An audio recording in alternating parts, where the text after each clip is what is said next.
តោះសួស្តីអ្នកនរគ្នាថ្ងៃនេះយើងមករៀនដំឡើង Windows 11 ពី USB drive ដែលយើងមាន Windows boot នៅក្នុងនេះយកមកដំឡើងឲ្យម៉ាស៊ីនថ្មី desktop មួយនេះ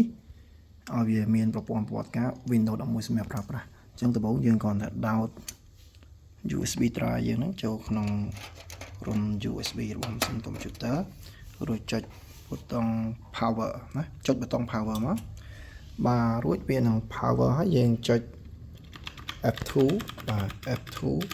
អាហ្នឹងអាស្រ័យលើម៉ាកកុំព្យូទ័រទេដោយសារម៉ាកកុំព្យូទ័រខ្លះក៏ F2 ខ្លះក៏ F1 ខ្លះក៏ delete ខ្លះក៏អីចឹងទៅដោយ like ម៉ាស៊ីនមួយនេះគឺ F2 អញ្ចឹងខ្ញុំចុច F2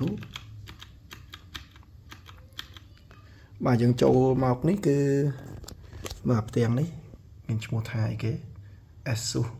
បាទ UEFI BIOS Alternative EZ Mode នេះយើងចូលមកផ្ទាំងហ្នឹងមកផ្ទាំងហ្នឹងគឺវាបង្ហាញរាល់ព័ត៌មានទាំង lain ណាពាក់ព័ន្ធមួយ board ពាក់ព័ន្ធមួយនឹង hardware ផ្សេងៗអញ្ចឹងទៅតែយើងមកមើលគឺមកមើលកន្លែង boot priority នេះចំណុច boot priority នេះគឺជាការរៀបចំនៃការ boot អញ្ចឹងជាក់ស្ដែងដោយម៉ាស៊ីនមួយនេះវាធ្វើការ boot តាមលេខរៀងពីលើចុះក្រោមឃើញថាវា boot ចេញពី M2 ដែលជា hard disk អញ្ចឹងខ្ញុំយក flash ខ្ញុំទៅខាងលើវិញដោយខ្ញុំទុក M2 នៅខាងក្រោមអញ្ចឹងមានន័យថាវានឹងធ្វើការ boot ពី USB drive ដែលយើងបានដោតមិញហ្នឹងណាបន្ទាប់ពីអញ្ចឹងហើយយើងចុច F10 ក៏បានឬក៏យើងចុចកន្លែងនេះក៏បានដែរបាទ save and exit បាទចេញផ្ទាំងនេះមកយើងយកពាក្យថា OK អញ្ចឹងនៅពេលដែលយើងចុច OK វានឹងធ្វើការ restart ម៉ាស៊ីនហើយវានឹងធ្វើការ boot ចេញពី flash ណា boot ចេញពី flash អញ្ចឹងរងចាំបន្តិចវានឹងធ្វើការ boot ចេញពី flash មកហើយបញ្ជាក់ម៉ាស៊ីនកុំព្យូទ័រដែលខ្ញុំកំពុងធ្វើនេះគឺខ្ញុំអត់បានដោតខ្សែជាមួយនឹងអ៊ីនធឺណិតទេណាខ្ញុំបានដោតទេអញ្ចឹងវាកំពុងតែ boot មកហើយរងចាំបន្តិចទៅបាទចេញផ្ទាំងមួយនេះបាទត្រង់ចំណុចនេះយើងចុច next បាទចុច next នេះចុច next បន្តមកទៀតយើងយកពាក្យថា install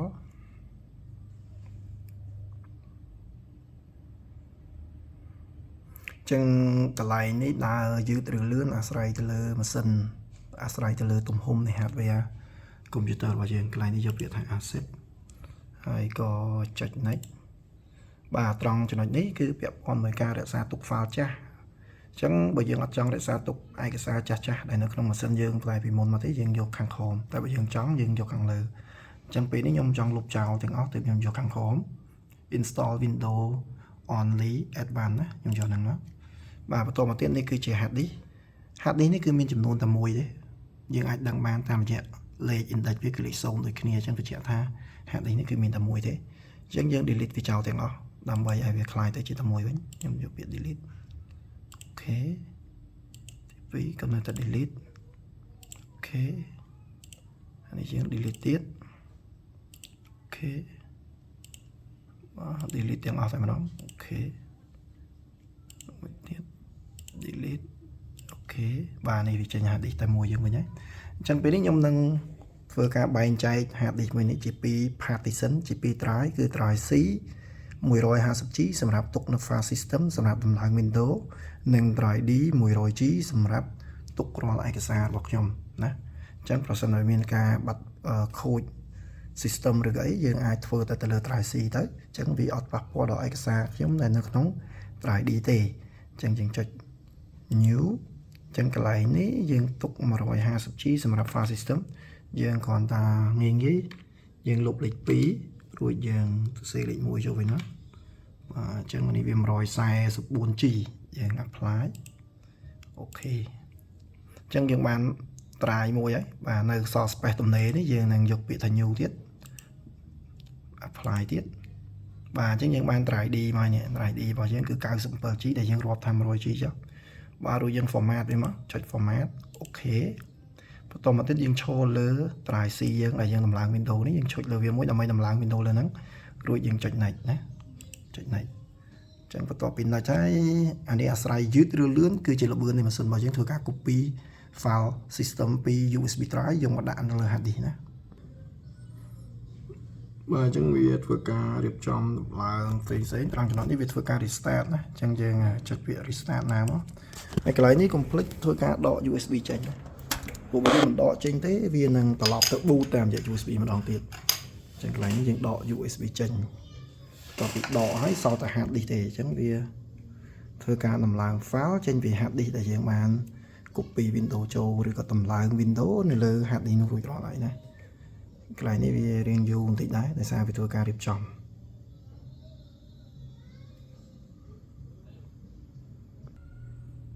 បាទអញ្ចឹងមកដល់ចំណុចនេះយើងនៅតែរងចាំគឺកុំព្យូទ័រកំពុងតែធ្វើការដំឡើងនៅ file system ផ្សេងៗរបស់ Windows 11ហ្នឹងឲ្យវារួចរាល់មុននឹងឲ្យយើងនឹងដំណើរការវាបានឲ្យយើងប្រើប្រាស់វាបានណា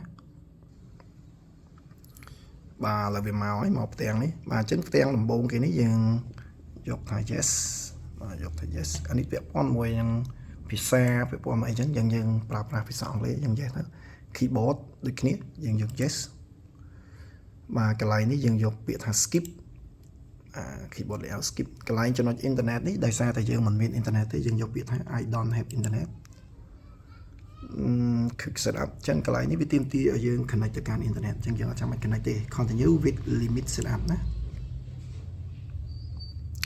កន្លែងនេះយើងដាក់ឈ្មោះ device របស់យើងអាចដាក់ឈ្មោះអីក៏បានដែរបាទឥឡូវខ្ញុំដាក់ឈ្មោះថា CA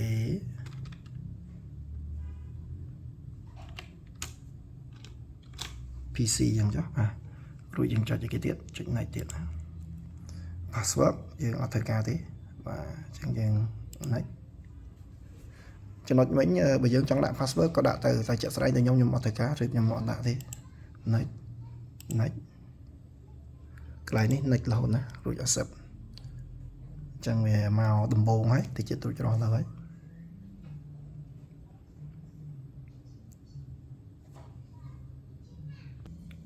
បាទឥឡូវរួចរាល់ហើយយើងអាចដំឡើងបានដោយជោគជ័យហើយបញ្ជាក់តិច Windows 11ដែលយើងកំពុងធ្វើការដំឡើងនេះគឺ